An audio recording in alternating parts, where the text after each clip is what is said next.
Nakataas na sa full alert status ang Bureau of Fire Protection Bicol para tiyakin na magiging mapayapa at maayos ang pagdiriwang ng Pasko at Bagong Taon sa Kabicolan. Ayon kay Senior Fire Officer Tri Cherry Brigola, nitong Martes, Disyembre 1, nang itaas ng tanggapan ng alerto na magtatagal hanggang sa January 2026. Sa ilalim nito, nagsimula na rin ang kanilang uplan paalala iwas paputok, bandilyo sa mga mall, simbahan at iba pang dinarayong lugar.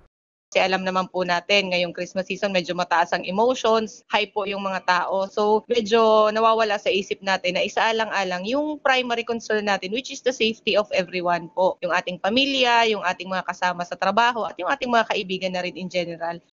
Dagdag pa ni Brigola, nakapag-deploy na rin sila ng 2,500 na mga tauhan sa iba't ibang bahagi ng rehiyon para tiyakin na magiging epektibo ang kanilang kampanya.